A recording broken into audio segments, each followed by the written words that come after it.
नमस्कार, मैं एसवी भारद्वाज। सबसे पहला जो बड़ा परिवर्तन है दोस्तों, बुध का राशि परिवर्तन हो रहा है।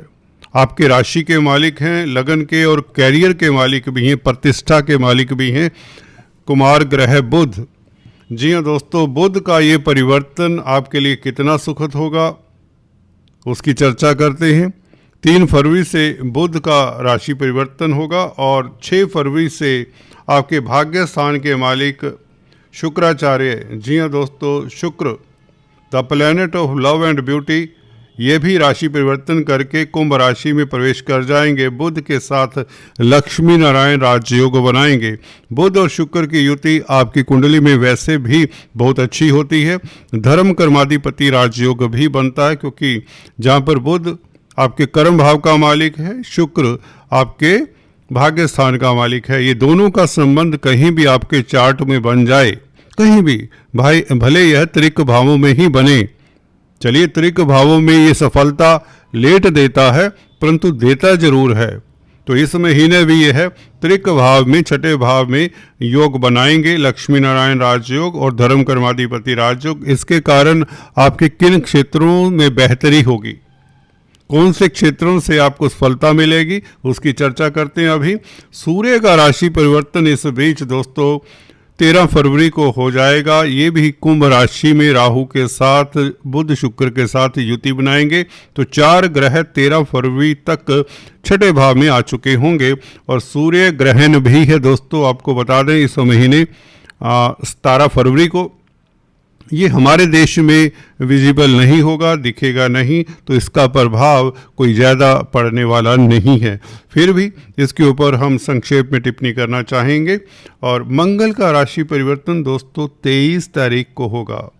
आपको बताना चाहता हूँ, 2 विपरीत राजयोग भी बनेंगे इस परिवर्तनों के साथ।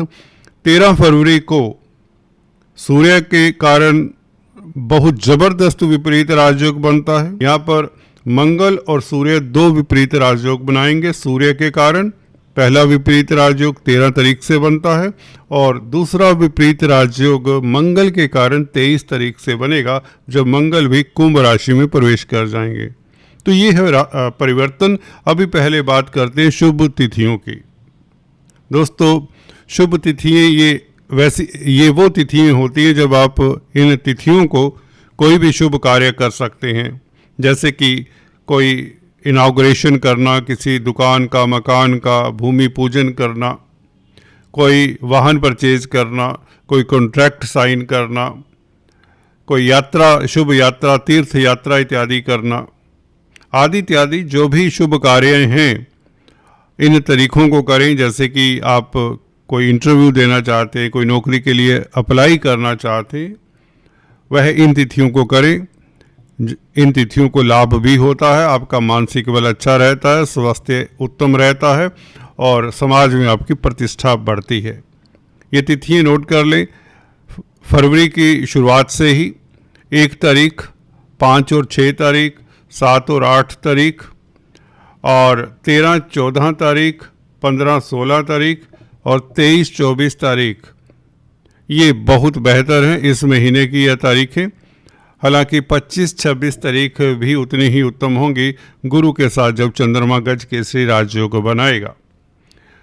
तो दोस्तों, इन तिथियों को आप कोई भी अनुबंध साइन कर सकते हैं, कोई बड़ा बिजनेस प्लान कर सकते हैं, रिश्तों को लेकर भी ये तिथियां उत्तम होती हैं। बात करते हैं दोस्तों आपके राशिफल की। क्या कहते हैं ग्रह बेसिकली इस महीने। बुध का परिवर्तन सबसे पहले होता है, तो बुध से ही बात करते हैं। देखिए, बुध और शुक्र का योग 6 फरवरी को हो जाएगा। 6 फरवरी को बुध शुक्र की युति छठे भाव में राहु के साथ होंगे। ये तीनों ग्रहों का संबंध, तीनों आपस में मित्र हैं। राहु भी शुक्र और बुध के मित्र हुआ करते हैं और गुरु की दृष्टि में भी होंगे राहु, बुध और शुक्र 12 फरवरी तक। उसके पश्चात सूर्य का राशि परिवर्तन हो जाएगा, सूर्य के साथ युति बनेगी। तो कैसा फल देंगे। देखिए, सर्विस रिलेटेड मैटर्स में आपको बड़ी सफलता मिलती है। जॉब अगर करते हैं, नौकरियां पाना चाहते हैं, नौकरी के लिए कोई कार्यरत हैं, तो आपको सफलता मिलती। कोई इंटरव्यू देना चाहते तो 12 तारीख तक इस योग के कारण, क्योंकि राहु आपके लिए राजयोग कारक है, 6th हाउस का राहु, उपचय स्थान है 6ठा भाव, यहाँ पर बैठे हुए क्रूर ग्रह और वह भी राहु जैसा ग्रह 6ठे भाव में बैठ जाए तो आपको सफलता देता है। कोर्ट कचहरी के मसलों में आपको सफलता मिलती है। कर्जे को लेकर कोई परेशानी है तो वह परेशानी दूर होती है। बुध शुक्र के कारण आपके कई तरह के अधूरे कार्य, जी हाँ दोस्तों, अधूरे कार्य पूर्ण भी होते हैं। सर्विस रिलेटेड मैटर्स में आपको सफलता मिलती है। जॉब में कहीं किसी तरह का किसी के ऊपर कोई अभियोग लग गया था तो उससे आपको निजात मिल जाती है 12 तारीख से पहले पहले। अगर आप अधीनस्थ कर्मचारियों को डील करते हैं, कोई बड़ा इंस्टीट्यूट, कोई बड़ा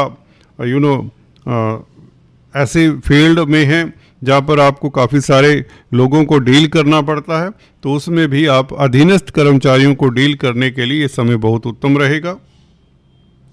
और खासकर आपका स्वास्थ्य उत्तम रहेगा। 12 तारीख तक की बात कर रहे हैं, फर्स्ट हाफ तक, जब तक सूर्य का राशि परिवर्तन नहीं होता, क्योंकि ये तीनों मित्र ग्रह हैं, राहु, बुध और शुक्र, 6ठे भाव में। सर्विस रिलेटेड मैटर्स के लिए समय अच्छा है। विदेशी कामकाज के लिए भी स्थितियां उत्तम रहेंगी, क्योंकि तीनों का प्रभाव बुध, शुक्र और राहु का 12वें भाव के ऊपर भी है। 12वें भाव के ऊपर इनकी दृष्टि है और शुक्र आपके भाग्य स्थान का मालिक है, तो लंबी यात्रा के योग बनते हैं। विदेशी कामकाज, एक्सपोर्ट इंपोर्ट के कार्यों में आपको सफलता मिलती है। कॉस्मेटिक्स, रेडीमेड गारमेंट्स और सौंदर्य प्रसाधन, beauty products, fashion industry, glamour, modelling इत्यादि की फील्ड से भी आपको लाभ होता है। शुक्र यहाँ पर क्योंकि बुध के साथ है और 12वें भाव को देखते हैं तो यहाँ पर मित्र क्षेत्रीय है और इनका डिस्पोजिटर शनि अच्छी स्थिति में है। मैं आपको अक्सर बताता आया हूँ, आप जिस राशि की बात कर रहे होते, जिस राशि में बैठे हुए ग्रहों की बात कर रहे होते, तो उस राशि का मालिक भी देख लेना चाहिए। कुंभ राशि का मालिक शनि केंद्र में स्ट्रोंग है और अभी फिलहाल अपने नक्षत्र में प्रवेश कर चुका है, तो शनि की स्थिति सुदृढ़ होने के कारण भी राहु, बुध और शुक्र आपके लिए शुभ फलदायी हैं।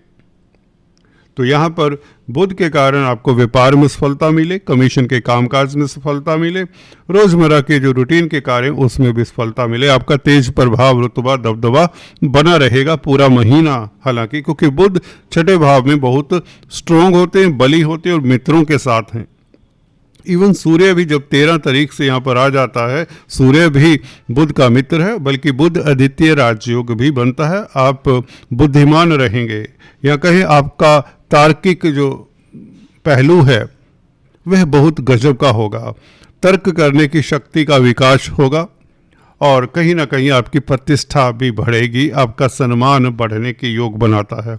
फिर भी पेचीदा कार्यों को, कॉम्प्लेक्स कार्यों को करने से पहले, कोई बड़ा योजना बनाने से पहले, कोई बड़ी इन्वेस्टमेंट करने से पहले, क्योंकि बुध ट्रेडिंग का कारक भी है और पंचम भाव में अभी मंगल विराजमान है, तो ट्रेडिंग करने से पहले आपको एक्सपर्ट एडवाइस भी लेनी चाहिए।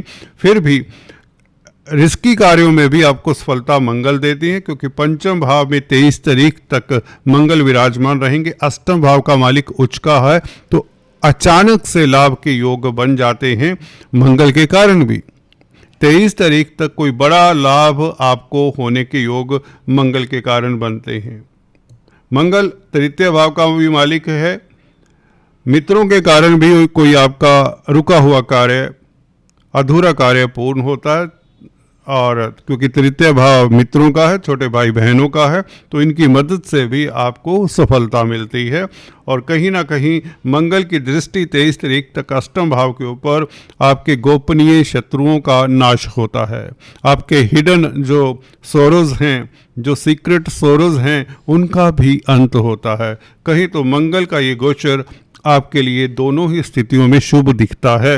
हालांकि मंगल की दृष्टि, अष्टम दृष्टि केतु के ऊपर थोड़ा सा आपको सतर्क करती है अपने स्वास्थ्य के बारे में, खासकर अगर आपकी मंगल या केतु की दशा अंतरदशा है, तो मंगल केतु के उपाय जरूर करें 23 तारीख तक, जब तक मंगल राशि परिवर्तन नहीं करते। 12वां भाव हॉस्पिटल्स का होता है, मंगल की दृष्टि 12वें भाव के ऊपर एक्सपेंडिचर करवाती है, नुकसान का इंडिकेशन भी देती है 23 तारीख तक, सो बी केयरफुल। और यहाँ पर छठे भाव में बुध के साथ मंगल का शुक्र और सूर्य के साथ संबंध कैसा रहता है, इसके ऊपर टिप्पणी करते हैं। इससे पहले हम सूर्य की बात कर लें। दोस्तों, सूर्य छठे भाव में सूर्य हो तो दोस्तों आपको एनर्जी तो देता है, और विपरीत राजयोग के कारण दोस्तों, विपरीत राजयोग ऐसा है कि 12वें भाव का मालिक है। 12वें भाव का मालिक 12वें भाव को देखता है, तो विदेशों से लाभ होता है। खासकर सरकारी क्षेत्र से आपको सतर्क भी रहना चाहिए। जो गवर्नमेंट सर्विस में है they should be watchful, boss के समक्ष कम ही जाएं, क्योंकि राहु सूर्य को ग्रहण तो लगाता ही, हालांकि क्रूर ग्रह हैं दोनों छठे भाव में। आपका तेज प्रभाव, दबदबा, रुतबा बना रहेगा, स्टेटस में कोई आंच नहीं आने वाली। आप विकट परिस्थितियों में भी उभर कर आने वाले हैं। कोई चैलेंजेस अगर आपकी ज़िंदगी में हैं पहले से ही, तो उसका निदान हो जाता है, उसका निवारण हो जाता है। आप कोई ना कोई बड़ी उपलब्धि हासिल करने जा रहे हैं, किसी शक्तिशाली शत्रु का अंत होने वाला है, कोई बड़ी प्रॉब्लम का आप अंत कर सकते हैं। गुरु की दृष्टि होने के कारण कोई आपको अच्छा एडवाइज़र मिल जाता है, कोई अच्छा मेंटोर मिल जाता है, कोई आपको अच्छा गाइड कर सकता है इस अवधि में, जिसके कारण राहु और सूर्य भी छठे भाव में होने के कारण आपको कहीं ना कहीं किसी तरह की विपत्ति से उभारते भी हैं। अगर पहले से ही कोई प्रॉब्लम में आप फंसे हुए, पैसे को लेकर, रुपए पैसे को लेकर, सरकारी तंत्र में या कोर्ट कचहरी में कोई मसला है, या किसी तरह का विवाद है, किसी तरह का किसी के साथ मसला है, तो उससे उभर आते हैं। आपका हेल्थ आमतौर पर अच्छा रहेगा, स्वास्थ्य आपका ठीक ठाक ही रहेगा। बात करते हैं दोस्तों मंगल की। मंगल 23 फरवरी से जैसे ही यहाँ पर आते हैं, ये भी विपरीत राजयोग बनाते हैं, बल्कि डबल विपरीत राजयोग हो जाता है। हालांकि डबल विपरीत राजयोग के साथ बुध भी यहाँ पर सम्मिलित हैं। बुध छठे भाव में बुरे नहीं होते, सबसे बड़ी बात ये है, क्योंकि कालपुरुष की कुंडली में यहाँ पर कन्या राशि आती है, तो बुध जो कि आपके राशिपति हैं, कर्म भाव के भी मालिक हैं, यहाँ पर कहीं ना कहीं आपको अथॉरिटी से लाभ होने के योग बना देता है मंगल का ये परिवर्तन। सरकारी सत्ता से लाभ मिलने के योग बन जाते हैं, क्योंकि 10th हाउस का मालिक भी है बुध और सूर्य का साथ भी है मंगल को, शुक्र को। तो शुक्र का साथ होने के कारण आप भाग्यशाली रहते हैं। कहीं ना कहीं लग्नेश के साथ, राशिपति के साथ शुक्र का संबंध जो कि भाग्याधीश है, लग्नेश और 9th लॉर्ड का संबंध कहीं भी हो कुंडली में, उस एरिया से आपको लाभ होता है, उस भाव से आपको लाभ होता है। भाव है छठे भाव से लाभ होने का मतलब आप शत्रुहंता रहेंगे, कर्जे से निजात, कर्जा चुकाने में मददगार होंगे, किसी तरह का डिस्प्यूट है उससे आप उभर पाते हैं। मंगल के कारण स्थितियां आपके लिए अनुकूल ही रहेंगी। फिर भी अपने स्वास्थ्य का जरूर ख्याल रखें 23 फरवरी के उपरांत, क्योंकि मंगल बुध के मित्र नहीं है, शुक्र के मित्र नहीं है। हालांकि विपरीत राजयोग है। अगर आपने अभी तक काफ़ी पेशेंस रखा है, काफ़ी स्ट्रगल किया है, तो ये आपके लिए अद्भुत समय है राजयोग का, विपरीत राजयोग का। लक्ष्मी नारायण राजयोग फलीभूत 12 तारीख तक होता है, जो धन की आपकी स्थिति बेहतर करता है, जब तक सूर्य साथ में नहीं आते। राहु बुध शुक्र के कारण आपकी धन की स्थिति, व्यापार की स्थिति बेहतर। दोस्तों, आज इतना ही, फिर से चर्चा को जारी रखेंगे। Please do subscribe, like and share. Thanks for watching this video. God bless you all.